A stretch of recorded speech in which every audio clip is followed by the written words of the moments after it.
महाराज की जय। प्रतिवर्षाप्रमाणे याही वर्षीला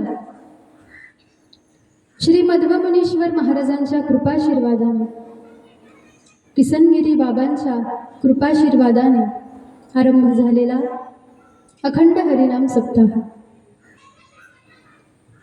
ज्यामध्ये माध्यान्ह समयाला तुम्ही मी चरित्ररूपी सेवा श्रवण करण्याचा आरंभ केलेला आहे. कालपासून आपण महाराजांच्या चरणांजवळ येऊन विराजमान झालेलो आहोत. ज्या महाराजांच्या आगमनामुळे या गावाला पवित्रता प्राप्त झाली, या जागेला पवित्रता प्राप्त झाली, या भूमीमध्ये असलेल्या रजोकणाला अर्थात धुळीला पवित्रता प्राप्त झाली. अशा सद्गुरू असणाऱ्या महाराजांच्या समाधीजवळ अर्थात त्यांच्या चरणांजवळ तुम्ही मी कालपासून बसलेलो आहोत. भाग्यवान आहोत तुम्ही मी महाराज की महाराजांनी तुम्हाला आणि मला त्यांच्या चरणांजवळ बसवून घेतलेलं आहे. या मृत्यूलोकामध्ये तुम्ही मी जर का पाहिलं तर अनेक जण कोण कुणाच्या चरणाजवळ बसत आहे, कोण कुणाच्या चरणाजवळ बसत आहे, कोण कुणाच्या चरणाजवळ बसत आहे.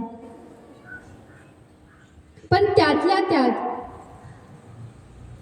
आपण भाग्यवान आहोत की आपल्याला चरणारविंद प्राप्त झाले साधूचे, आपल्याला संगती प्राप्त झाली सद्गुरूंची, आपल्या मुखामधून नाम गायन होत आहे साधूचं नाम.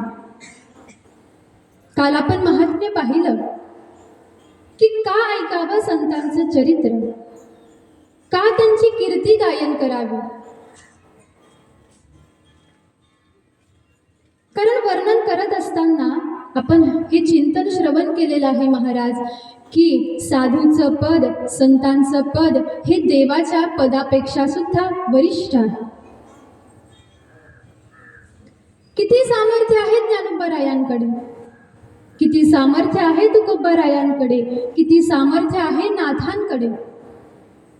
त्यावेळेला त्याचं उत्तर दान करतानाच भगवंत म्हणतात की माझ्या पदामध्ये जेवढं सामर्थ्य आहे त्याच्यापेक्षा काकणभर शिल्लक सामर्थ्य माझ्या संतांमध्ये असतं. भगवंत या मृत्यूलोकामध्ये अवताराला येतात, याला कारण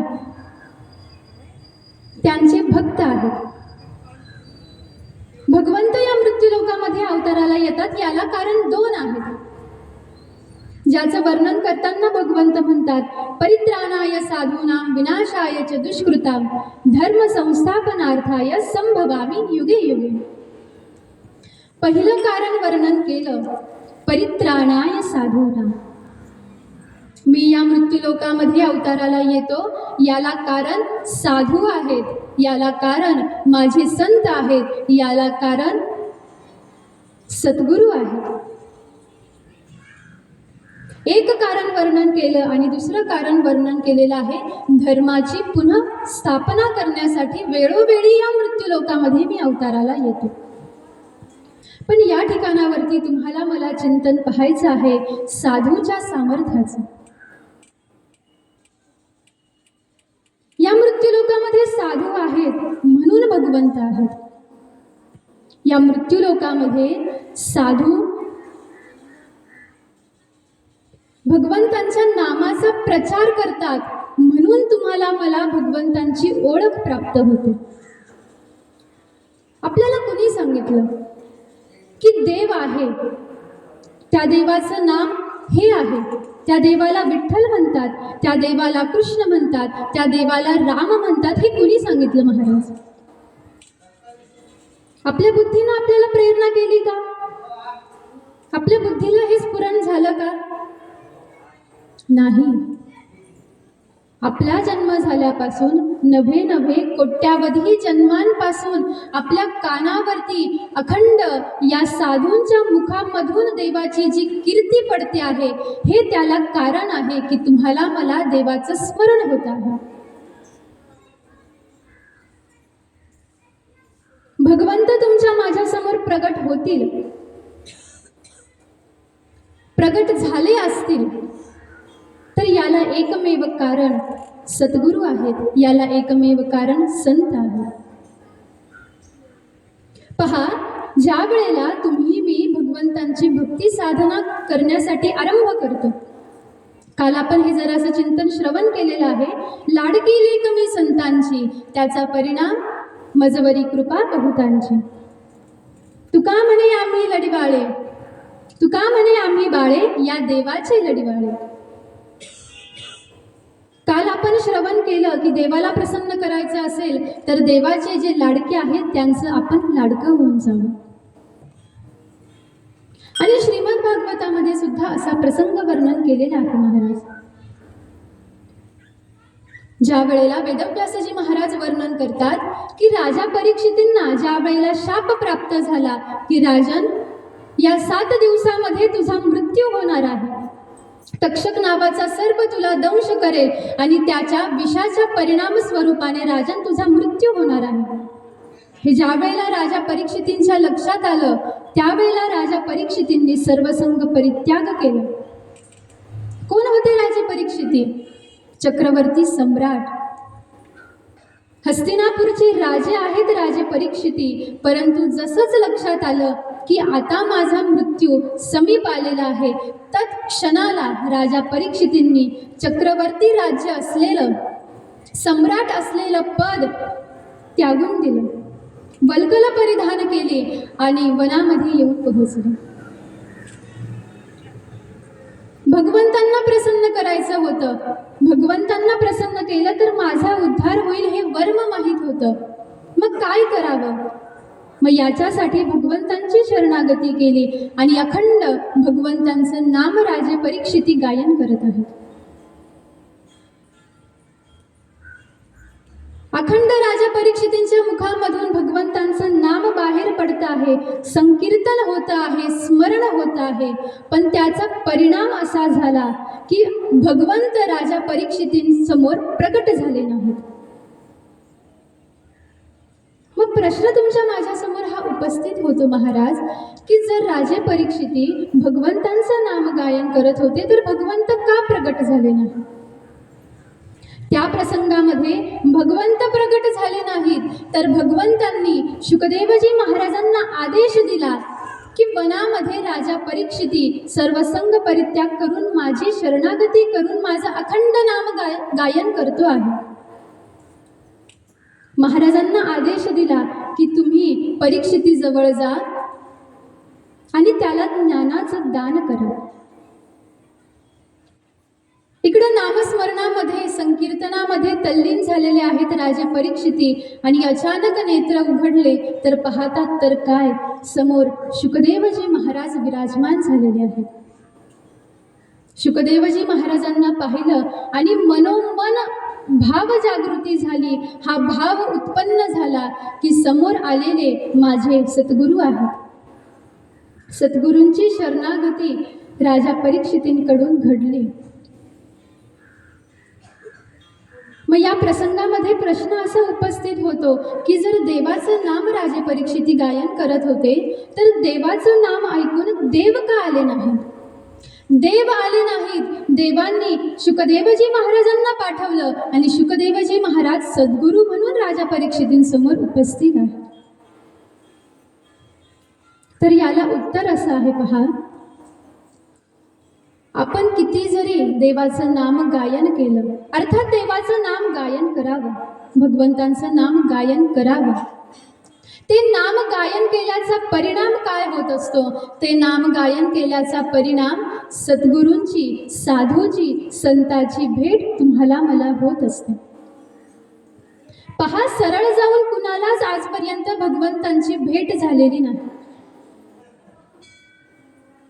आतापर्यंत या मृत्यूलोकामध्ये जेवढे काही महात्मे, साधू साधक भक्त उद्धरून गेले, याला कारण त्यांना प्राप्त झालेला त्यांच्या सद्गुरूंचा अनुग्रह आहे. आधी सद्गुरू कृपावंत होतात आणि सद्गुरू स्वतः आपल्या सतशिष्याला भगवंतापर्यंत नेऊन पोहोचवत असतात. हे वर्म आहे, हे सूत्र आहे, हे रहस्य आहे भक्तीचं. तुकोबारायांकडे आपण पाहिलं, नामदेवरायांकडे आपण पाहिलं, ज्ञानोबारायांकडे आपण पाहिलं. अहो, ज्ञानोबाराय महाविष्णूचा अवतार आहेत, परंतु तरी सुद्धा सदाशिवाची शरणागती, सदाशिवाचा अनुग्रह ज्ञानोबारायांनी प्राप्त करून घेतला की नाहीच? काय कमी आहे ज्ञानोबारायांमध्ये? किती सामर्थ्य आहे ज्ञानोबारायांकडे, पण ते सामर्थ्य सुद्धा कधी प्रगट झालं?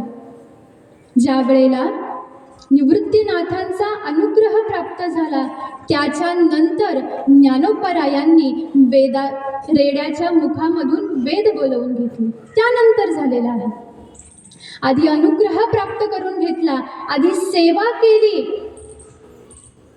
सद्गुरू प्रसन्न झाले, अनुग्रह प्राप्त करून घेतला, त्यांची प्रसन्नता प्राप्त करून घेतली, आणि मग ज्ञानोबारायांनी जो आविष्कार केला, जो चमत्कार केला, ज्याला ज्ञानेश्वरी असं म्हणतात, ती प्रगट झाली. मुळात ज्ञानोबारायांकडे सामर्थ्य नव्हतं असा भाग नाही महाराज, पण ते जे सामर्थ्य होतं ते सामर्थ्य अनुग्रहाच्या कृपेनं, सद्गुरूंच्या प्रसन्नतेने ते सामर्थ्य प्रगट झालं. म्हणून पहा, आपला विषय चाललेला होता की राजा परीक्षितींसमोर भगवंत सगुण साकार झाले नाहीत, सद्गुरूंना पाठवले. शुकदेवजी महाराज येऊन पोहोचलेले आहेत. नाना प्रकारचे प्रश्न राजा परीक्षितींनी विचारलेले आहेत, आणि एका एका प्रश्नाचं उत्तर देता देता, ज्ञानाचं दान करता करता सद्गुरूंची प्रसन्नता राजा परीक्षितींनी ज्या वेळेला प्राप्त करून घेतली, त्याच समयाला राजा परीक्षितींचा उद्धार झाला. इथं आपण देवाची भक्ती करतो, आपण देवाचं नाम गायन करतो, याच्या सामर्थ्यावरती देव आपल्यासमोर कधीच प्रगट होत नाही. देव एखाद्या साधकाच्या समोर जर का प्रगट होत आहेत, तर याला कारण त्याचे सद्गुरू आहेत, साधू आहेत, संत आहेत.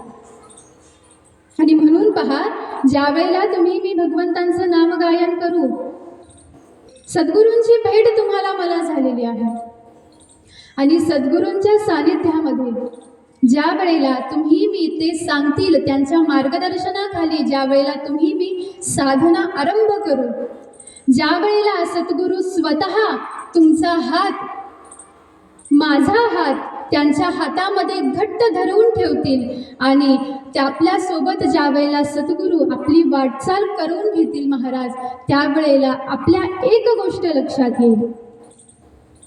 ज्या वेळेला सद्गुरू आपला हात त्यांच्या हातामध्ये धरतील, सोबत प्रवास ज्या वेळेला साधकाचा सद्गुरूंचा आरंभ होऊन जाईल, त्यावेळेला प्रवास करता करता करता करता करता करता सद्गुरू काय करतील?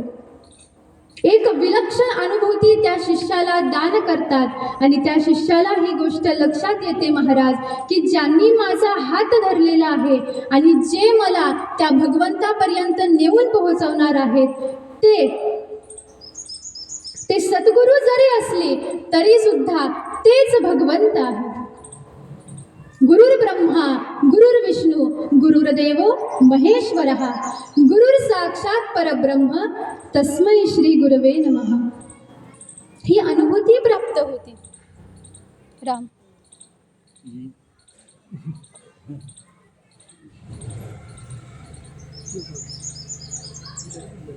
चालू करायला गेलं मग हे काय तयार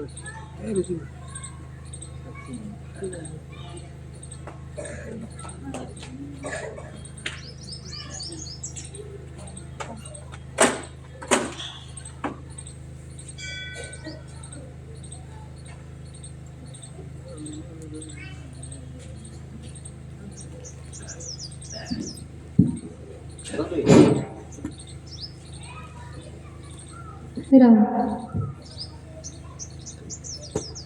काय विषय झाला होता आपला? सद्गुरू असा होते.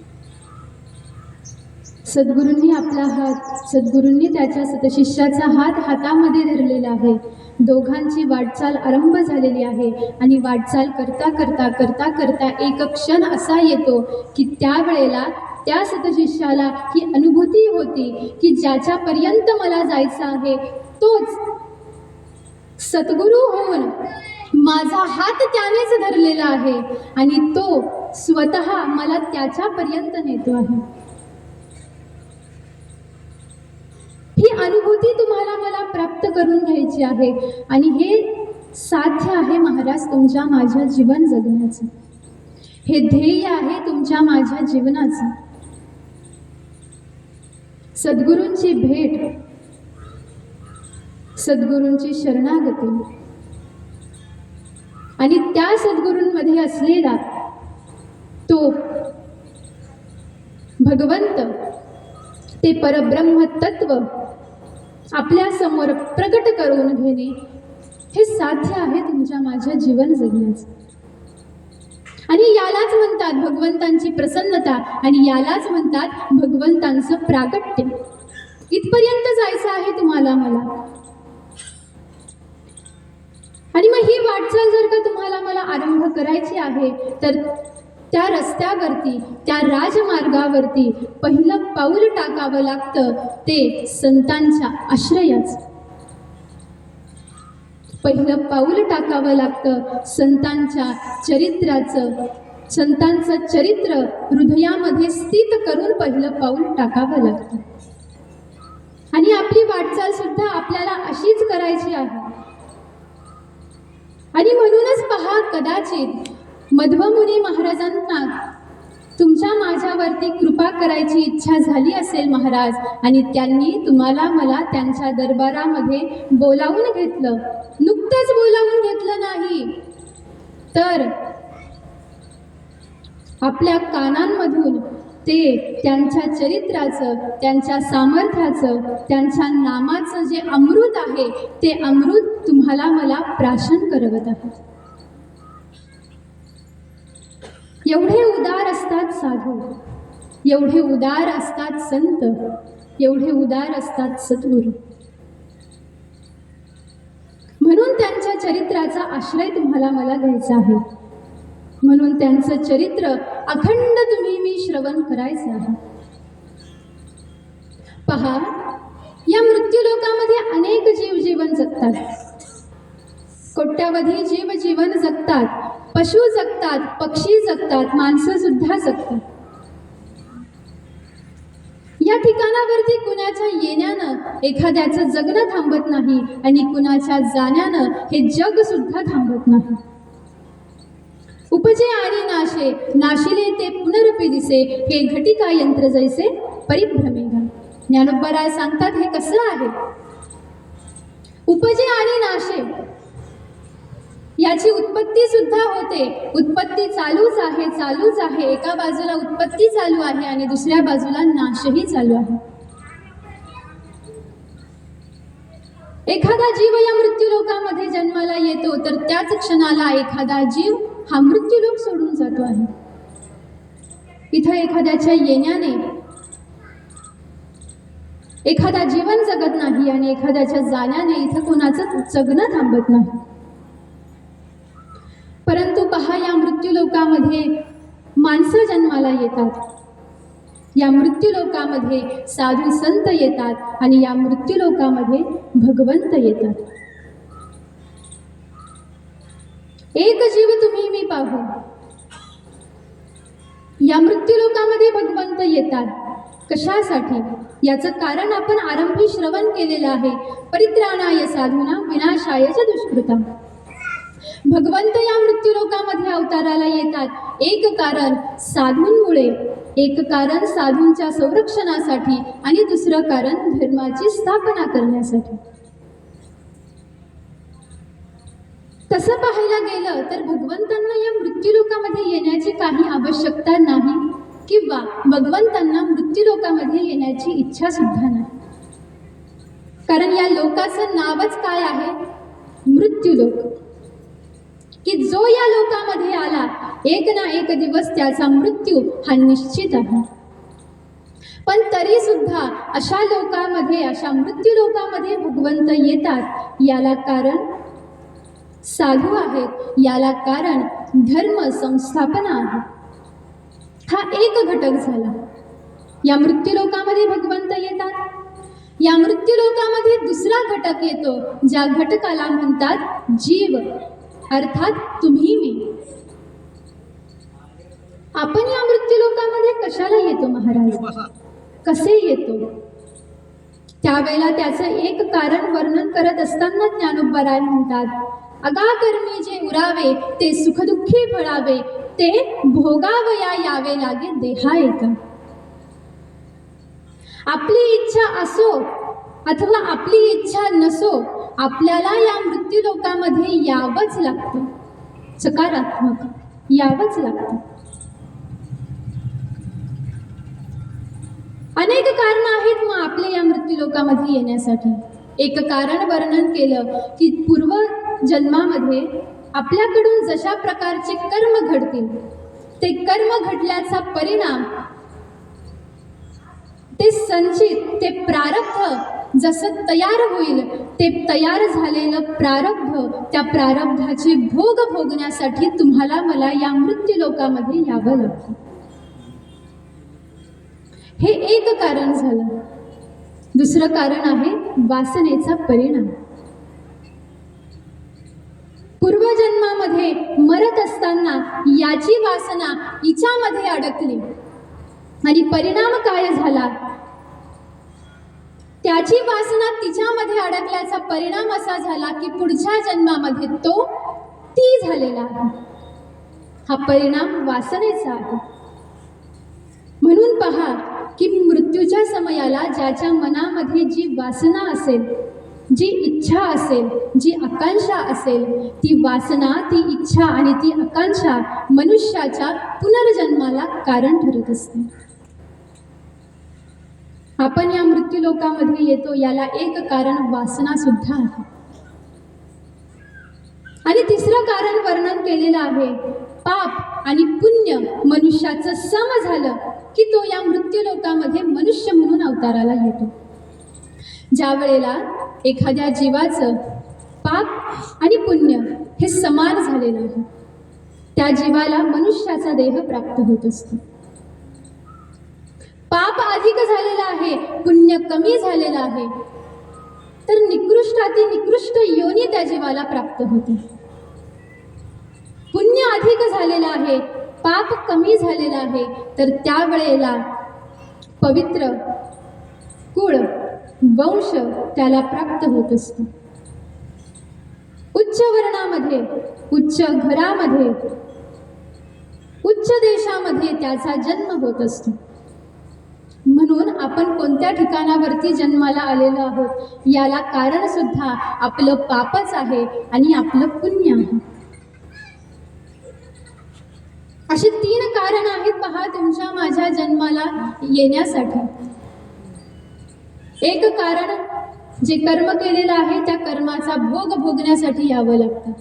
मग जसं कर्म तुमच्या माझ्याकडून घडलं असेल, चांगलं कर्म जर का घडलं असेल तर मनुष्याला या जन्मामध्ये अतीव सुख प्राप्त होतं. धन, धान्य, वैभव, ऐश्वर्य, संपत्ती, मान, पद, प्रतिष्ठा सारं काही प्राप्त होतं. पण एखाद्याकडून जर का पाप कर्म घडलेलं आहे तर त्या पाप कर्माच्या परिणाम स्वरूपाने दारिद्र्य, दुःख प्राप्त होत असतं. म्हणून हे 3 कारण आहेत पहा तुमच्या माझ्या जन्माच्या पाठीमागची. एक घटक भगवंत, दुसरा घटक जीव, आणि या मृत्यू लोकामध्ये एक घटक जन्माला येतो, त्याचं नाव आहे साधू. साधू स्वतःच्या मर्जीनं येतात. इथं तुम्हाला मला यावं लागतं, आपली इच्छा असो अथवा नसो, आपल्याला यावंच लागतं. भगवंतांना काहीतरी कारण असतं म्हणून भगवंत येतात. परंतु साधू नाही काही कारण तरी सुद्धा साधूची इच्छा झाली की साधू येतात. साधूची इच्छा झाली आता सोडून जायचं आहे, साधू निघून जातात. देशकालाच्या मर्यादा साधूला नाही, त्या तत्वाला मर्यादा नाही महाराज कोणत्या. जसा तो परमात्मा तसेच साधू आहे. आणि ज्या वेळेला साधू संत या मृत्यूलोकामध्ये येतात कशासाठी? आम्ही वैकुंठवासी आलो याची कारणासी बोलिले ऋषी साधू. हे कारण आहे. भगवंतांना बोलवलं की भगवंत येतात. तुम्हाला मला बोलवलं काय, नाही बोलवलं काय, आपल्याला यावंच लागतं. आणि साधूला नाही बोलवलं तरी सुद्धा त्यांची इच्छा झाली की साधू येत असतात. बुडत हे गण न देखवे डोळा, येतो कळवळा मनोरिया, येतो कळवळा मनोरिया. तसे जनार्दन देखवे डोळा, मनवनी कळवळा येतो असे, मनवनी कळवळा येतो असे. येतो कळवळा म्हणून. असे साधू असे संत ज्या वेळेला त्यांना या मृत्यूलोकामध्ये येण्याची इच्छा होते त्यावेळेला साधू पाहतात. काय पाहतात? पवित्र कुळ, पवित्र वंश. आणि त्यावेळेला अशा पवित्र कुळामध्ये, पवित्र वंशामध्ये साधू संत अवताराला येत असतात. म्हणून पहा, बीज शुद्ध पाहिजे, कुळ शुद्ध पाहिजे, भूमी शुद्ध पाहिजे. आपल्याला जर का मोलामागाचं बियाणं आहे, खूप दाम दिलेले आहेत ते बियाणं प्राप्त करून घेण्यासाठी, आणि ते बियाणं जर का प्राप्त झालं तर असा कोणता शहाणा शेतकरी असेल महाराज की तो एवढं मोलामागाचं बियाणं खडकावरती पेरेल? नाही. ज्या वेळेला मोलामागाचं बियाणं प्राप्त होतं त्यावेळेला ते बियाणं रुजवण्यासाठी सुद्धा जमीन सुद्धा तशीच पाहिजे, तेवढीच सुपीक, तेवढीच कसदार जमीन पाहिजे. आणि ज्या वेळेला अशा तयार झालेल्या सुपीक जमिनीमध्ये ज्या वेळेला ते मोलाचं एक बियाणं जर का पडलं महाराज, त्याला जर का अंकुर फुटला तर ते एक बियाणं त्याच्यासारखे हजारो बियाणे तयार करतं. म्हणून जमीन शुद्ध पाहिजे, म्हणून कुळ पवित्र पाहिजे, म्हणून वंश पवित्र पाहिजे. पवित्र ते कुळा, पावन तो देश,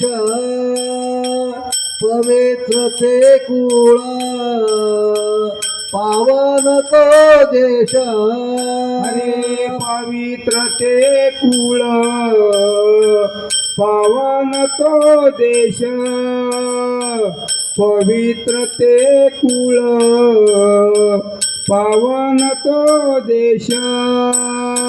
तेथे हरीचे दास, तेथे हरीचे दास जन्म घेती, तेथे हरीचे दास, तेथे हरीचे दास जन्म घेती. पवित्र ते कुळा, पावन तो देश, पवित्र ते कुळा, पावन तो देश.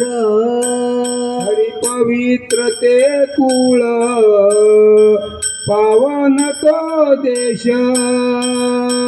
पवित्र ते कुळ, पावन तो देश. आणि असंच पवित्र कुळ होतं, असाच पवित्र वंश होता, सूर्यवंश. आणि पवित्र क्षेत्र होतं पैठण. या पैठण क्षेत्रामध्ये सूर्यवंशामध्ये भानुदासांचा जन्म झाला. कोण भानुदास? नाथांचे पंजोबा. भानुदासांचा जन्म झालेला आहे.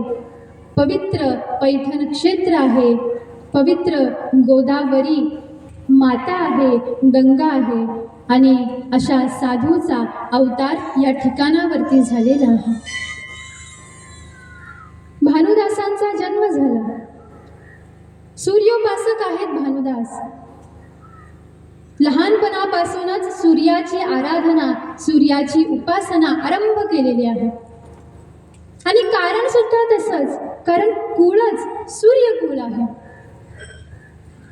परंपरागत साधना सूर्याची झालेली आहे. सूर्यनारायण उपासक आहे. आणि एक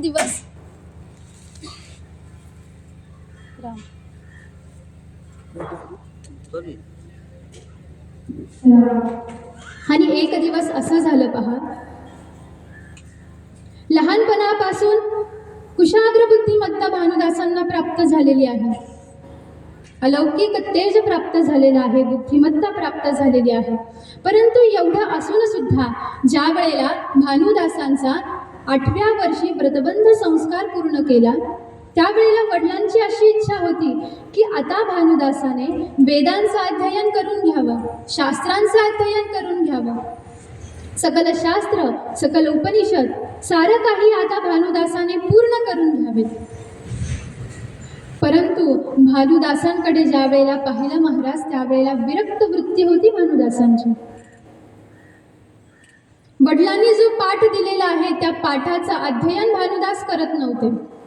दिवसापाठीमागून अनेक दिवस निघून गेले आणि एक दिवस अभ्यास पूर्ण झाला नाही म्हणून भानुदासांचे वडील भानुदासांवर रागे भरले. खूप रागवलं भानुदासांना आणि तो राग ऐकून, ते शब्द ऐकून भानुदासांना दुःख झालं. मनोमन इच्छा असं वाटायला लागलं की आता मी हे घर सोडून दूर कुठेतरी निघून जावं. आणि भानुदासांनी तत्क्षणाला आपलं घर सोडलं. पण जावं कुठं? बालवय आहे, काही कळत नाही. चालता चालता चालता चालता गाव सोडलं आणि गावाच्या बाहेर एक जुनाट मंदिर होतं. माहीत होतं की या मंदिरामध्ये कुणीही येत नाही. आणि भानुदासांनी त्या मंदिरामध्ये प्रवेश केला, गर्भगृहामध्ये गेले. पायऱ्या खाली उतरत उतरत ज्या वेळेला भानुदास गेले, त्यावेळेला पाहतात तर काय, त्या मंदिरामध्ये सूर्यनारायण आहे. सूर्यनारायणांची मूर्ती आहे. नारायणांना पाहिलं, दर्शन घेतलं आणि तिथंच भानुदासांनी भगवंतांची साधना करण्यासाठी आरंभ केला. 1 दिवस झाले, 2 दिवस झाले, 3 दिवस झाले. पाहता पाहता 7 दिवस निघून गेले. अन्न घेतलेलं नाही, पाणी घेतलेलं नाही, कशाचाच स्मरण भानुदासांना त्या ठिकाणावरती राहिलेलं नाही. आणि पाहता पाहता 7व्या दिवशी अचानक त्या गर्भगृहामध्ये लख्ख प्रकाश पडला. भानुदासांनी आपले नेत्र उघडले. पाहतात तर काय, समोर सूर्यनारायण उभे आहेत आणि त्यांच्या हातामध्ये एक कटोरा आहे, एक पात्र आहे. भानुदासांनी लोटांगण घातलं नारायणांसमोर, सूर्यनारायणांना वंदन केलं, नमस्कार केला. आणि नारायण म्हणतात, भानुदासा, अरे 7 दिवस झाले तू माझ्या समोरच बसून आहेस. तुला जरी या गोष्टीचं ज्ञान नाही की तू अन्न घेतलेलं आहेस की नाही, पाणी प्राशन केलेलं आहेस की नाही, परंतु माझी अशी इच्छा आहे, मी तुझ्यासाठी भानुदासा हे दूध आणलेलं आहे, एवढं दूध तू प्राशन कर. नारायणांनी आपल्या हातामध्ये असलेलं पात्र भानुदासांकडे दिलं आणि भानुदासांनी ते सारं दूध प्राशन करून घेतलं. अमृताला जसा गोडवा प्राप्त आहे, तेवढं गोड दूध भानुदासांना त्या ठिकाणावरती प्राप्त झालेलं आहे. कुणाच्या कृपेमुळे? नारायणांच्या कृपेमुळे. आणि नारायण म्हणतात, भानुदासा, आज तुला माझी भेट झालेली आहे, माझं दर्शन प्राप्त झालेलं आहे आणि तुझ्याच वंशामध्ये पुढे चालून असा महात्मा, असा साधू अवताराला येणार आहे की त्याच्या अवताराला येण्यामुळे अलौकिक अशा प्रकारचं कार्य त्याच्याकडून घडणार आहे. हे भानुदासांना आधी सांगून ठेवलं आणि आज्ञा केली. म्हटले, भानुदासा, आता तू घरी निघून जा आणि तू गृहस्थाश्रम कर म्हटलं. आणि तेच प्रपंच कर्म करत असताना सुद्धा अखंड तुला भगवंतांचं नाम गायन करायचं आहे, अखंड तुला सद्गुरूंची सेवा करायची आहे. आदेश दान केला आणि भानुदास 7व्या दिवशी आपल्या घरी येऊन पोहोचले. आई वडिलांनी भानुदासांना पाहिलं. घडलेला सारा प्रसंग भानुदास महाराजांनी वर्णन करून सांगितला. म्हटले, बाबा, मला सूर्यनारायणांनी दर्शन दिलेलं आहे आणि त्यांनी मला दूध सुद्धा प्राशन करण्यासाठी दिलेलं आहे. आनंद झाला आणि भानुदास महाराजांच्या वडिलांना ही प्रचिती झाली की आज खरंच आपल्या कुलामध्ये एक महात्मा जन्माला आलेला आहे. भानुदासाच्या रूपाने यथायोग्य समयाला महाराजांचा विवाह संपन्न झाला. वडिलोपार्जित जो व्यवसाय होता तो व्यवसाय महाराजांनी आपल्याकडे घेतलेला आहे आणि आनंदामध्ये भगवंतांच्या नामसंकीर्तनामध्ये महाराजांचा जीवनकाल व्यतीत होत आहे. पंढरीची वारी सुद्धा महाराजांनी आरंभ केलेली आहे. कारण वंशामध्ये पूर्वापासूनच ही परंपरा होती वारीची. वारी करण्याचा संप्रदाय, वारकरी संप्रदाय, वारीकर होते भानुदास. आषाढीची वारी सुद्धा आरंभ झालेली आहे आणि एक दिवस भानुदास महाराज भगवंतांच्या दर्शनासाठी येऊन पोहोचले पंढरपुरामध्ये. गर्भगृहामध्ये गेले आणि पाहतात तर काय, भगवंत नाहीत. एवढे भक्त भगवंतांचे येऊन पोहोचलेले आहेत. साऱ्यांनी पाहिलं, आज विठ्ठल आमच्या समोर नाही, आज भगवंत आमच्या समोर नाही. जीव कासावीस झाला. ज्याच्यासाठी एवढे महिने पायाची पायपीट करून ज्याला पाहण्यासाठी आम्ही या ठिकाणावरती आलेलो आहे तोच इथं नाही. अतीव दुःख झालं.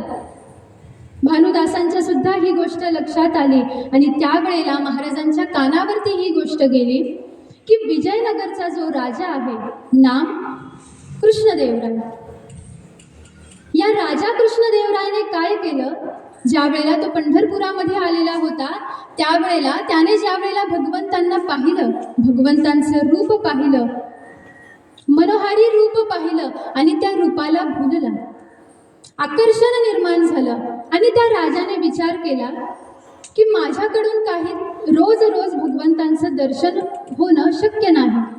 मी राजा आहे, मला वाटेल ते मी करू शकतो. आणि त्या राजाने पंढरपूरच्या पांडुरंगाला उचललं आणि आपल्या राज्यामध्ये घेऊन आला. अनागोंदी नावाचं राज्य होतं, विजयनगर ज्याला म्हणतात. त्या ठिकाणावरती आपल्याच राजमहालामध्ये भगवंतांसाठी सुंदर अशा प्रकारे मंदिर बांधलं आणि त्या मंदिरामध्ये भगवंतांना स्थापन केलं आणि रोज राजा भगवंतांच्या रूपाचं दर्शन घ्यायला लागला.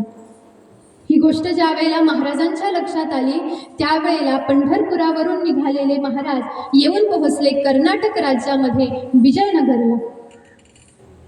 रात्रीचा समय झालेला आहे. पाहतात तर काय, मंदिराला कुलूप लावलेलं आहे.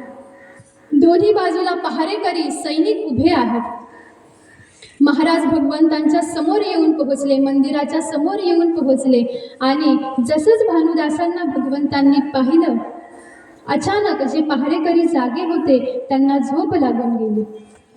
जे कुलूप दरवाजाला लावलेलं होतं ते कुलूप अचानक गळून पडलं आणि महाराजांनी भगवंतांच्या समोर गर्भगृहामध्ये प्रवेश केला. आज इतक्या दिवसानंतर महाराजांनी भगवंतांना पाहिलेलं आहे. भावजागृती झाली, अष्टभाव जागे झाले. भगवंतांच्या चरणांना नमस्कार केला आणि म्हणतात, भगवंता, अहो तुम्ही इकडे कुठे येऊन पोहोचला? अहो तुमचे भक्त एवढे महिने अखंड ज्यांच्या नेत्रामध्ये तुमचं रूप पाहण्याचा ध्यास आहे असे नेत्र घेऊन एवढे तुमचे भक्त आज पंढरपुरामध्ये आलेले आहेत आणि पाहतात तर काय, तिथे तुम्ही नाही. चला म्हटले, मी तुम्हाला घेऊन जाण्यासाठी आलेलो आहे, चला. आणि ज्यावेळेला भगवंत महाराजांसमोर प्रगट झाले त्यावेळेला भानुदासांकडे पाहिल्याबरोबर भगवंतांनी काय केलं, आपल्या गळ्यामध्ये जो रत्नाचा हार होता तो हार काढला आणि महाराजांच्या गळ्यामध्ये घातला आणि सांगितलं, यथायोग्य समयाला मी तुझ्यासोबत पंढरपुरामध्ये येणार आहे, तू आधी निघून जा.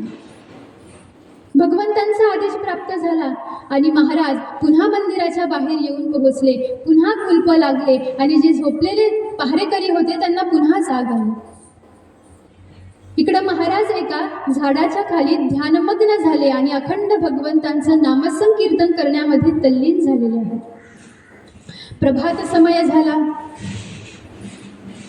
ज्या वेळेला मंदिराचा जो पुजारी होता तो पुजारी ज्यावेळेला भगवंतांना स्नान घालण्यासाठी, भगवंतांचं अर्चन करण्यासाठी ज्यावेळेला मंदिरामध्ये आला, पूर्वपूजा जी केलेली होती, जे निर्माल्य होतं ते काढण्यासाठी ज्या वेळेला त्याने आरंभ केला, भगवंतांच्या शरीरावरती जे पुष्पहार होते ते पुष्पहार ज्या वेळेला काढले त्यावेळेला लक्षात आलं की भगवंतांच्या गळ्यामध्ये तो रत्नहार नाही.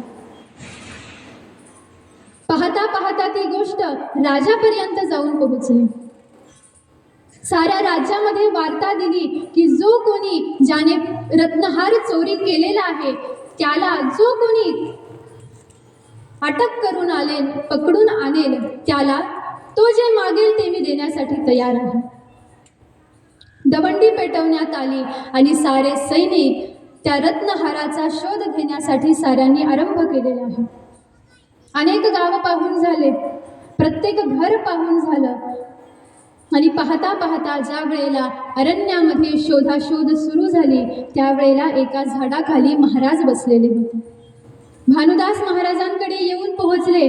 पाहतात तर काय, महाराजांच्या गळ्यामध्ये तोच हार आहे आणि असं वाटलं की हेच चोर आहेत. मागचा पुढचा कोणताही विचार केला नाही. महाराजांच्या हाताला धरलं आणि राजासमोर आणून पोहोचवलं. कोण आलेला आहे कोण नाही याचा विचार न करता राजाने आज्ञा दिली की ज्याने कोणी भगवंतांचा हार चोरी केलेला असेल त्याला सुळावरती चढवा. भानुदास महाराज समोर उपस्थित आहेत. सूळ आहे, परंतु जसाच त्या सुळाचा स्पर्श महाराजांच्या देहाला झाला, स्पर्श झाल्याबरोबर त्या सुळाला पालवी फुटली. आणि हे ज्या वेळेला राजाने पाहिलं, लक्षात आलं की माझ्याकडून आज फार मोठा अपराध झालेला आहे. आज माझ्याकडून एका साधूचा अपराध झालेला आहे. आज माझ्याकडून एका महात्म्याची निंदा झालेली आहे. क्षमा अपराध मागितला, परंतु उदार असतात संत. एका क्षणामध्ये महाराजांनी त्यांना क्षमा केली. परंतु महाराज म्हणतात, राजन, अरे तू राजा आहेस, तू ज्याला तुझ्या महालामध्ये आणून ठेवलेला आहे ना, तो आमच्या समस्त भक्तांचा प्राण आहे. आज तुझ्या मंदिरामध्ये कुलूप लावून तू ज्याला ठेवलेला आहेस, तू देवाला ठेवलं नाही, तू आमच्या प्राणांना आज कोंडून ठेवलेला आहे. तो विठ्ठल, तो पंढरपूरचा पांडुरंग, तो भगवंत, त्याला पाहण्यासाठी आज हजारो वारकरी पंढरपुरामध्ये येऊन पोहोचलेले आहेत आणि जोपर्यंत त्यांचं दर्शन होत नाही तोपर्यंत यांच्या घशाखाली अन्न जाणार नाही. राजन, माझी एक विनंती आहे म्हटले तुला. अरे बाबा, तू तर राजा आहेस. ज्या ज्या वेळेला तुला देवाचं दर्शन घ्यायची इच्छा होईल त्या त्या वेळेला तू घोड्यावर बसून, पालखीमध्ये बसून भगवंतापर्यंत येऊन पोहोचशील. पण आमच्यासारखे जे भक्त आहेत, जे पंढरपुरापासून कोसो दूर लांब राहतात, त्यांना ज्या वेळेला भगवंतांची भेट घ्यायची इच्छा होते त्यावेळेला त्यांच्याजवळ कोणतं साधन नाही. भगवंतांची भेट घ्यायची इच्छा झाली की पायानं पायवाट करत करतच आम्हाला देवापर्यंत जावं लागतं. तू राजा आहेस, तुझ्याकडे साधना आहेस, पण आम्ही भक्त तसे नाहीत म्हटलं. माझी एक विनंती आहे तुला राजन, की ज्या भगवंतांना तू तुझ्या राज्यामध्ये आणलेलं आहे त्या भगवंतांना तू माझ्या स्वाधीन कर आणि मी त्याला पंढरपुरामध्ये आमच्या क्षेत्रामध्ये आमच्या वैकुंठामध्ये घेऊन जातो. आपण केलेली चूक लक्षात आली, राजाच्या क्षमा मागितली पुन्हा एक वेळेला आणि भगवंतांना भानुदास महाराजांच्या हाती सोपवलं आणि महाराज विठ्ठलाला घेऊन आज पंढरपुरामध्ये येऊन पोहोचलेले आहे. महाराजांच्या नामाचा जय जयकार झाला, भगवंतांच्या नामाचा जय जयकार झाला. मोठ्या थाटामाटामध्ये पुन्हा एक वेळेला पंढरपुरामध्ये पंढरपूरचा प्राण येऊन स्थित झालेला आहे. असे हे भानुदास महाराज की ज्यांनी पुन्हा एक वेळेला असे साधू, असे सद्गुरू, असे संत की ज्यांनी पंढरपुरामध्ये आपल्या साऱ्यांचा प्राण आणून पोहोचवला. पुन्हा या गोष्टीमधून या चरित्रामधून एक निर्देश महाराज तुम्हाला मला करतात की जोपर्यंत भानुदास महाराजांसारखे महात्म्य आपल्या जीवनामध्ये येत नाही तोपर्यंत आपल्या हृदयामधून गेलेला जो प्राण आहे किंवा आपल्या हृदयामध्ये जो भगवंत आहे ज्याचा विसर तुम्हाला मला पडलेला आहे त्याची आठवण किंवा त्याची जागृती ही तेव्हाच होईल ज्या वेळेला भानुदास महाराजांसारखे महात्मे तुम्हाला मला प्राप्त होते. असे महाराज भानुदास महाराज ज्यांचा पुत्र चक्रपाणी, चक्रपाणीचा पुत्र सूर्यनारायण आणि सूर्यनारायणांच्या घरी एक दिवस प्रकट झाले नाथ, एकनाथ. मूळ नक्षत्रावरती जन्म झालेला आहे नाथांचा. एकनाथ महाराजांचा मूळ नक्षत्रावरती जन्म झालेला आहे आणि जन्म झाल्याबरोबर नाथांचे आई आणि वडील दोघंही वैकुंठाला निघून गेले. त्यानंतर नाथांचा सांभाळ हा आजी आजोबांनी केला. चक्रपाणी आजोबा आणि सरस्वती आजी दोघांनी सुद्धा सुंदर अशा प्रकारे कोणत्याही प्रकारची कमी नाथांना या ठिकाणावरती पडू दिलेली नाही. मी अनाथ आहे, मला आई नाहीत, मला वडील नाहीत याची जाणीव यत्किंचितही महाराजांना त्यांनी जाणवू दिली नाही. आणि नाथांना म्हणायचे एका म्हणायचे, अति लाडात आले तर एका म्हणायचे आणि जर असं रागवायचं असेल तर एक्या या नावाचा उच्चार करायचे. आणि नाथांची वृत्ती पाहावी तर तंतोतंत भानुदास महाराजांसारखी अलौकिक बुद्धिमत्ता प्राप्त आहे, बुद्धिवान आहेत, सामर्थ्य आहे, तेज आहे, बल आहे. परंतु तरी सुद्धा ना वेदाध्ययनामध्ये मन रमलं, तरी सुद्धा ना शास्त्राध्ययन करावं वाटलं, काहीच करावं वाटलं नाही. 8व्या वर्षी मुंज झाले. परंतु महाराजांना कीर्तन ऐकण्याची फार आवड होती. कीर्तन, प्रवचन यांच्या माध्यमातून अखंड भगवंतांचं नाव महाराजांच्या मुखामध्ये यायचं, त्यांच्या कानावरती नाम पडायचं, परिणाम स्वरूपाने मुखामधून आपोआप भगवंतांचं नाम गायन व्हायचं. आणि एक दिवस असं झालं की अचानक महाराजांना इच्छा झाली की मला माझ्या सद्गुरूंकडे जायचं आहे. कारण ऐकलं होतं कीर्तनाच्या माध्यमातून, प्रवचनाच्या माध्यमातून सद्गुरूंचं महात्म्य. आणि इच्छा व्हायला लागली, मनोमन इच्छा व्हायला लागली की मला माझ्या सद्गुरूंची भेट घ्यायची आहे, मला माझ्या सद्गुरूंकडे जायचं आहे आणि मला माझ्या सद्गुरूंची सेवा करायची आहे.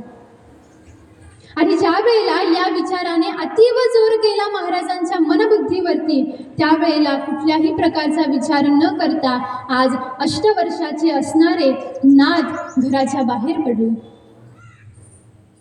कुठे जाणार, माझे सद्गुरू कुठे असतील, मला कसे भेटतील याचा काहीच विचार नाही, परंतु आता सद्गुरूंची भेट घ्यायची एवढा एकच निर्धार. वाटचाल करत करत बरेच लांब अंतरापर्यंत येऊन पोहोचले आणि जराशी विश्रांती म्हणून एका झाडाखाली आश्रय घेतला आणि महाराज बसले, नाथ बसले. आणि एवढ्या वेळामध्ये एक अपरिचित व्यक्ती येऊन पोहोचला. त्याचं नाव होतं पंढरी. नाथांनी विचारलं, आपण कोण आहात? म्हटले, माझं नाव पंढरी आहे. महाराज म्हणतात, तुम्ही मला ओळखता का? त्यावेळेला पंढरी म्हणायला लागला, म्हटले, बाबा एकनाथा, माझ्या इतकं तुला कोणीही ओळखू शकत नाही इतका मी तुला ओळखतो म्हटले. मग नाथ म्हणतात, तुम्ही मला ओळखता ना, मग मला सांगताल का हो माझे सद्गुरू कुठे आहेत? मला त्यांची भेट घ्यायची आहे, मला त्यांची सेवा करायची आहे, मला सांगताल का? त्यावेळेला त्या सद्गृहस्थाने सांगितलं, म्हटले, एकनाथा, तुला सद्गुरूंकडे जायचं आहे ना? अरे गेल्या कित्येक वर्षांपासून, कित्येक जन्मांपासून तुझे सद्गुरूच तुझी वाट पाहत आहेत, म्हणून आज तुला त्यांची भेट घ्यायची इच्छा झाली. मी सांगतो तुझे सद्गुरू कुठे आहेत. पूर्वेला देवगिरी नावाचा किल्ला आहे. त्या किल्ल्याचे जे किल्लेदार आहेत ना, ज्यांचं नाव जनार्दन स्वामी असं आहे, एकनाथा, ते तुझे सद्गुरू आहेत. हे श्रवण केलं महाराज आणि कधी त्यांची भेट घेऊ असं व्हायला लागलं. मनोमन प्रसन्नता, मनोमन उर्मी जागृत झाली, मनोमन आनंद व्हायला लागला की कधी एकदा मी माझ्या सद्गुरूंना पाहतो. आणि पाहतात तर काय समोर, ज्याने सांगितलं माझ्या सद्गुरूंचा पत्ता, त्यांचा शोध घ्यायला लागले तर ते कुठेच सापडले नाही. बोलता बोलता अचानक अंतर्धान पावून गेला तो पंढरी. नाथ महाराज शोधायला लागले की कुठं गेला असेल पंढरी, कुठं गेला असेल. परंतु लक्षात आलं की कदाचित माझ्या सद्गुरूंनीच त्यांना पाठवले असेल.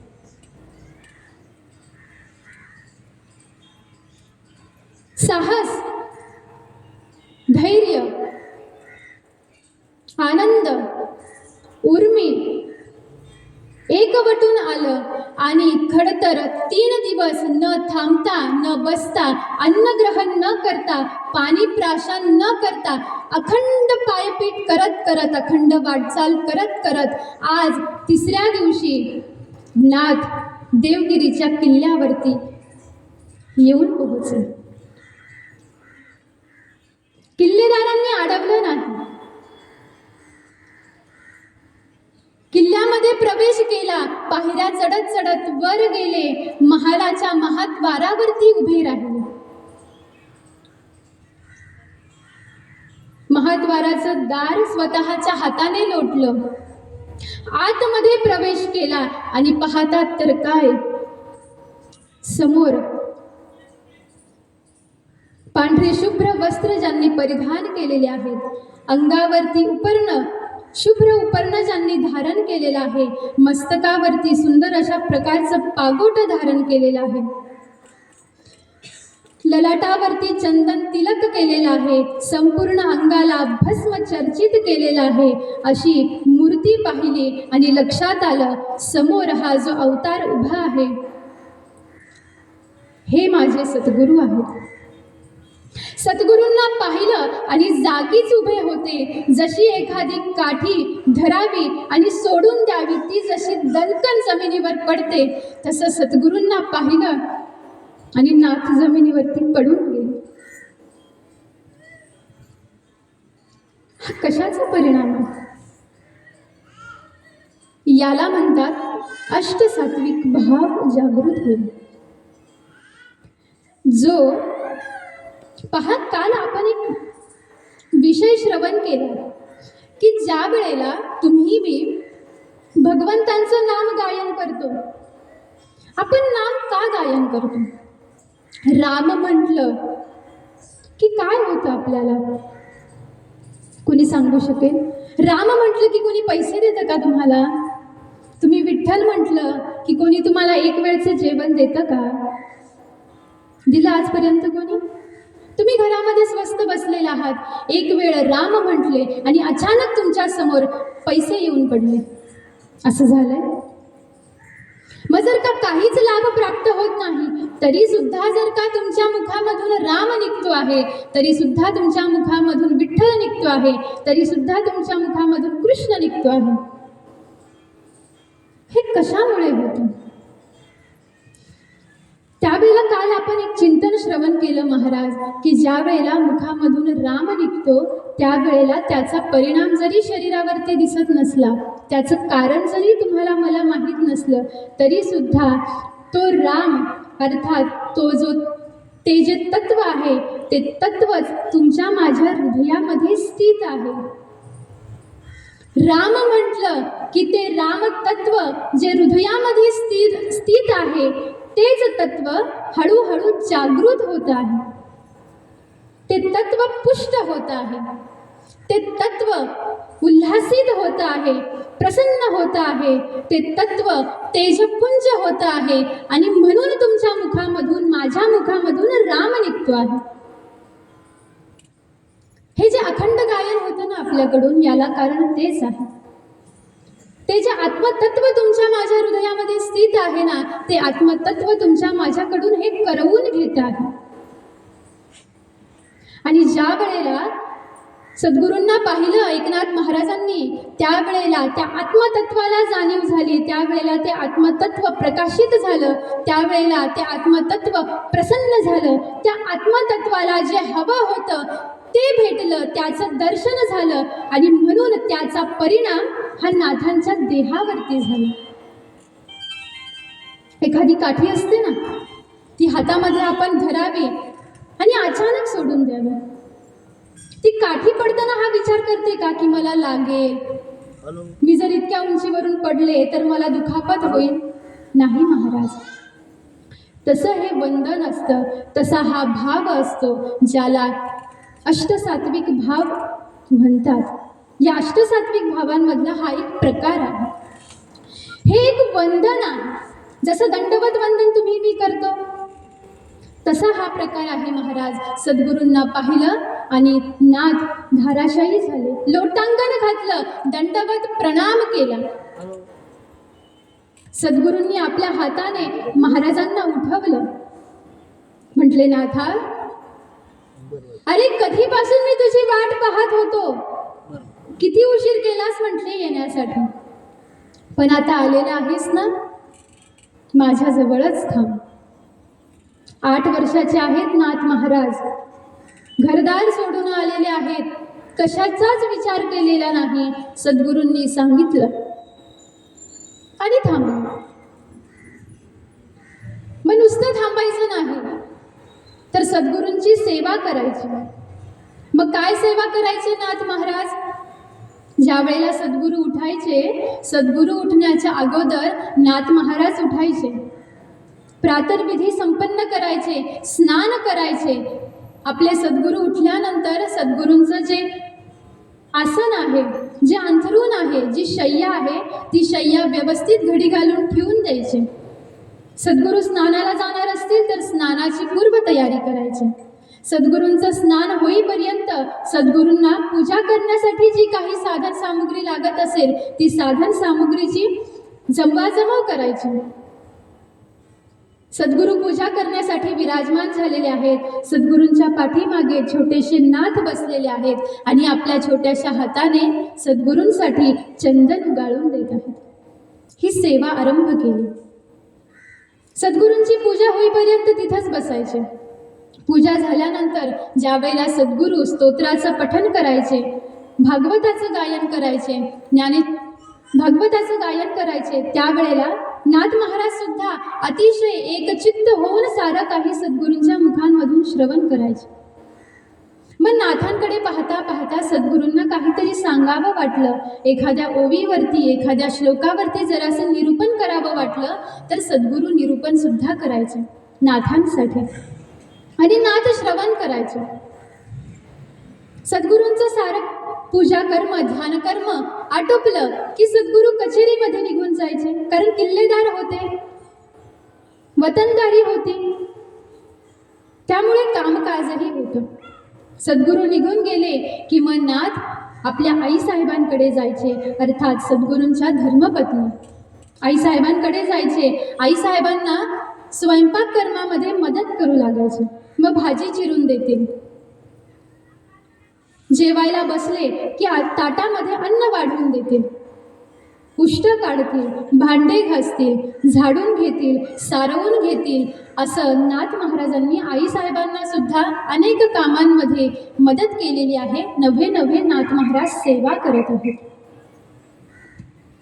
आणि एक दिवस असं झालं पहा की नाथ तर लहान आहेत आणि सारे इतर सेवेकरी पाहावे तर सारे वयोवृद्ध आहेत, मोठे आहेत.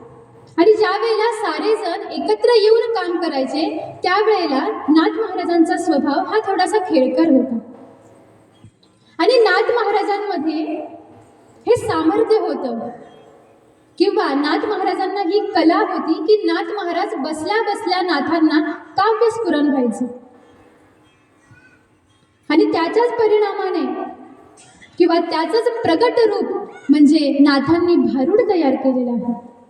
भारूड ही परंपरा नाथांपासून आरंभ झाली.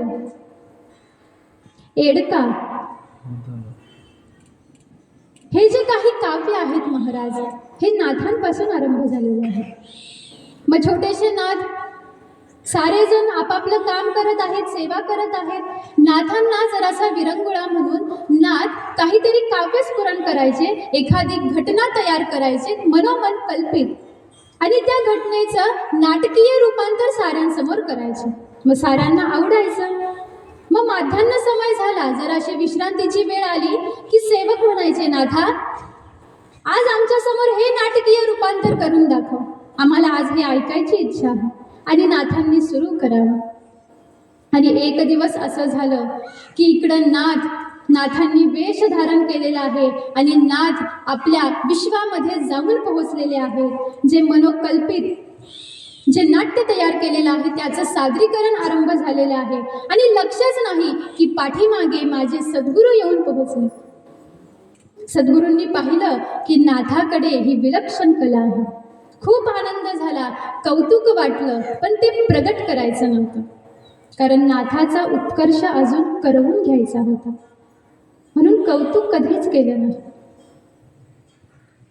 आणि पाहता पाहता ज्या वेळेला अचानक नाथांचं लक्ष पाठीमागे गेलं, पाहतात तर काय, पाठीमागे सद्गुरू उभे आहेत, जनार्दन स्वामी उभे आहेत. आणि अचानक धसका बसला, अचानक अंगाचा थरकाप सुटायला लागला, भीती वाटायला लागली की आता माझे सद्गुरू मला रागवतील. सारं काही थांबवून दिलं, सद्गुरूंसमोर हात जोडले, म्हटले महाराज मला क्षमा करा, मी विरंगुळा म्हणून हे सारं काही करत आहे. परंतु सद्गुरूंनी जरासा रागाचा आवेश निर्माण केला आणि म्हटले नाथा पुरी झाली आजपासून तुझी ही घरातली कामं, ही सेवा, आजपासून तू घरामध्ये सेवा करायची नाही.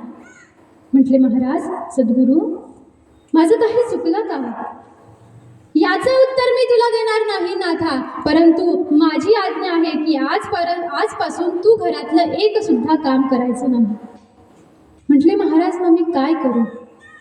नाथा आजपासून तुला माझ्यासोबत कचेरीमध्ये यायचं आहे, माझ्यासोबत राहायचं आहे. म्हटले तुला पुरे झाला हा खेळ, पुरे झाली ही गंमत, पुरे झाली ही सेवा. नाथ घाबरले. सद्गुरूंचा हा आवेश पाहिला, परंतु लक्षात आलंच नाही की माझे सद्गुरू माझी थट्टा करत आहेत. आणि सुरू झालं नाथांचं सेवा कार्य कचेरीमध्ये सुद्धा. कचेरीमध्ये आले की सद्गुरू आसनावरती बसायचे, खाली नाथ महाराज बसायचे, समोर लेखनी असायची आणि जे काही दस्तऐवज असतील, जे काही हिशोब असेल, जे काही लेखन काम असेल ते नाथ महाराजांनी आरंभ करून दिलेलं आहे. आणि एक दिवस असं झालं ज्या वेळेला नाथांचा सद्गुरूंचा एक नियम होता की सप्ताहामधले 6 दिवस जनार्दन स्वामी कचेरीमध्ये कामाला जातील आणि एक दिवस महाराजांना हा ध्यानाचा दिवस होता महाराजांचा. तो दिवस होता गुरुवारचा. गुरुवारचा दिवस आला, गुरुवार वार आला की सद्गुरू कचेरीमध्ये जात नव्हते. सद्गुरू दिवसभर आपल्या ध्यान कक्षामध्ये विराजमान होऊन दिवसभर दत्तात्रयांचं ध्यान करायचे. कारण जनार्दन स्वामींना दत्तात्रयांचा अनुग्रह प्राप्त झालेला आहे. सगुण साकार दत्तात्रय नाथ महाराजांसमोर जनार्दन स्वामींसमोर प्रकट झालेले आहेत. आणि म्हणून अखंड ध्यान दत्तात्रयांचं. आणि एक दिवस असं झालं, सद्गुरूंनी आदेश दिला, म्हटले नाथा, मी ध्यानासाठी आतमध्ये जाणार आहे, तू बाहेरून दार लावून घे आणि जोपर्यंत मी ध्यान करून बाहेर येत नाही तोपर्यंत तू इथंच बसून राहा, कुणालाही आतमध्ये पाठवू नकोस. म्हटले जशी आपली आज्ञा. सद्गुरू आतमध्ये निघून गेले. ध्यान आरंभ झालं. इकडं महाद्वारावरती दरवाजावरती नाथ बसलेले आहेत. आणि एवढ्या वेळामध्ये अचानक एक सेवेकरी धावत धावत नाथांजवळ येऊन पोहोचला आणि म्हणायला लागला, जनार्दन स्वामी कुठे आहेत? म्हटले काय झालं? मला जनार्दन स्वामींची भेट घ्यायची आहे, महाराज कुठे आहेत? म्हटले काय झालेलं आहे सेवका, आधी मला वर्णन करून सांग, मग मी महाराजांना सांगतो. त्यावेळेला तो सेवेकरी सांगायला लागला, म्हटले नाथा, अरे आपल्या किल्ल्यावरती परकीयांचं आक्रमण झालेलं आहे आणि आता आपल्याला युद्ध करण्यासाठी सज्ज व्हावं लागेल आणि हा निरोप जनार्दन स्वामींपर्यंत द्यायचा आहे. म्हटले आपण निघून जा, मी महाराजांना निरोप देतो, मी सद्गुरूंना सांगतो, तुम्ही युद्धाची तयारी करा, असा आदेश दिला नाथांनी. आलेला सेवेकरी निघून गेला. नाथ महाराज विचार करायला लागले की आज माझ्या सद्गुरूंचा ध्यानाचा दिवस आहे. माझे सद्गुरू आज दत्तात्रयांच्या ध्यानामध्ये मग्न झालेले आहेत आणि अशा वेळामध्ये जर का मी माझ्या सद्गुरूंच्या कानापर्यंत ही वार्ता जाऊन पोहोचवली तर माझ्या सद्गुरूंच्या ध्यानामध्ये व्यत्यय येईल, अर्थात अडचण येईल आणि माझ्या सद्गुरूंचा जो नेम होता, जो नियम होता, तो खंडित होईल. म्हणून नाथांनी काय केलं असेल? नाथ महाराज महात्मे आहेत, साधू आहेत, सद्गुरूंकडे गेले नाहीत, सद्गुरूंच्या कक्षामध्ये गेले. सद्गुरूंचं जे चिलखत होतं ते चिलखत स्वतः परिधान केलं. सद्गुरू जो अंगरखा घालायचे तो अंगरखा स्वतः परिधान केला. सद्गुरूंचं पागोट आपल्या मस्तकावरती घेतलं. सद्गुरूंची तलवार आपल्या हातामध्ये घेतली आणि घोड्यावरती स्वार होऊन आज छोटेसे नाथ सैन्यासमोर येऊन पोहोचलेले आहेत. पाहताना साऱ्यांना असं वाटलं की जनार्दन स्वामींचा अंगरखा आहे, जनार्दन स्वामींची तलवार आहे, याचा अर्थ जनार्दन स्वामीच आहेत समोर. कुणी लक्ष सुद्धा दिलं नाही. जसे आपले सद्गुरू बोलायचे, जसे आपले सद्गुरू हातवारे करायचे, जसे आपले सद्गुरू युद्ध करायचे, अगदी तसं तंतोतंत युद्ध आज नाथांनी आरंभ करून दिलेला आहे. नाथांचा तो आवेश पाहिला आणि साऱ्या सैन्यांमध्ये जल्लोष उत्पन्न झालं, साहस उत्पन्न झाला, उर्मी उत्पन्न झाली आणि तेवढ्याच उर्मीने आज नाथांसोबत सारे सैनिक परकीयांच्या विरुद्ध लढले. पाहता पाहता नाथांनी युद्ध जिंकलेलं आहे आणि येऊन पोहोचले संध्या समयाला पुन्हा आपल्या राजमहालामध्ये. राजमहालामध्ये आल्याबरोबर घाईघाईने सद्गुरूंचा अंगरखा, चिलखत, तलवार, पागोट जे काही धारण केलं होतं ते उतरवून ठेवलं, त्याला नमस्कार केला आणि पुन्हा आपल्या सद्गुरूंच्या ध्यान कक्षाबाहेर नाथ येऊन पोहोचले. थोड्या वेळानंतर जनार्दन स्वामी बाहेर आले, परंतु नाथांनी यत्किंचितही भाव जनार्दन स्वामींना कळू दिला नाही. दुसऱ्या दिवशीचा प्रभात समय झाला. सद्गुरू कचेरीमध्ये येऊन पोहोचले, नाथही येऊन पोहोचले. एवढ्या वेळामध्ये एक सैनिक त्या ठिकाणावरती येऊन पोहोचला आणि त्या सैनिकाने काल सद्गुरूंनी अर्थात नाथांनी जो पराक्रम केला त्या पराक्रमाचं गायन करण्यासाठी आरंभ केला. जनार्दन स्वामी विचार करतात, काल दिवसभर मी माझ्या ध्यानामध्ये मग्न होतो, काल दिवसभर मी कक्षेच्या बाहेर सुद्धा गेलो नाही आणि हे म्हणत आहेत की काल मी युद्धासाठी तयार झालो. अचानक लक्षात आलं, माझ्याजवळ माझा नाथ आहे. हे नक्कीच या नाथानं केलेलं असेल हे लक्षात आलं आणि जरासं सिंहासनावर बसल्या बसल्या नाथांकडे जरासं तिरक्या नजरेनं पाहिलं. जसंच नाथांच्या लक्षात आलं की सद्गुरू माझ्याकडे पाहत आहेत, नाथांनी मान खाली घातली आणि सद्गुरूंना दुर्लक्षित केले. सद्गुरू आपल्या आसनावरून उठले, नाथांजवळ येऊन पोहोचले आणि म्हणतात, नाथा अरे मी सद्गुरू आहे तुझा, तू माझ्यापासून लपवतोस?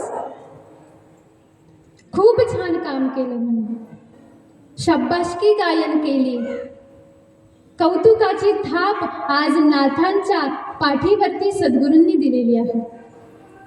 कौतुकाची थाप ज्या वेळेला पडली, एवढा आनंद एवढा आनंद एवढा आनंद नाथांना प्राप्त झाला.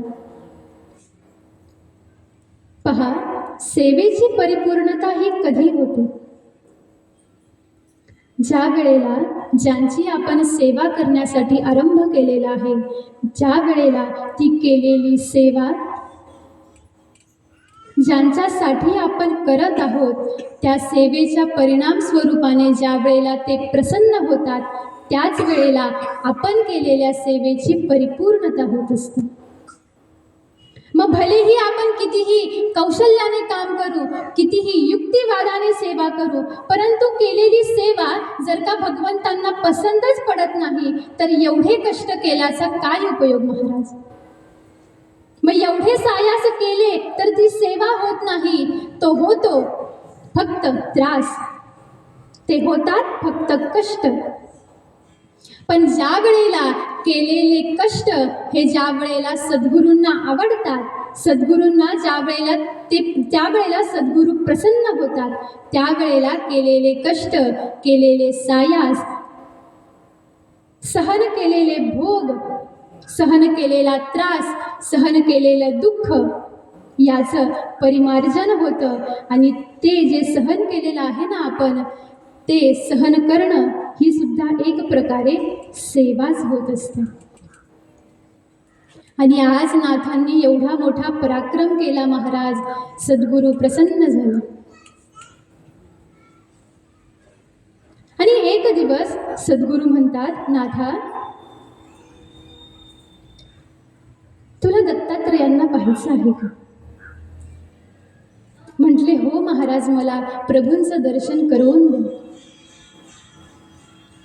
आणि आता कशा पद्धतीनं सद्गुरू नाथांना आपल्या आराध्याचं, आपल्या दैवताचं, आपल्या दत्तात्रयांचं दर्शन करून देतील?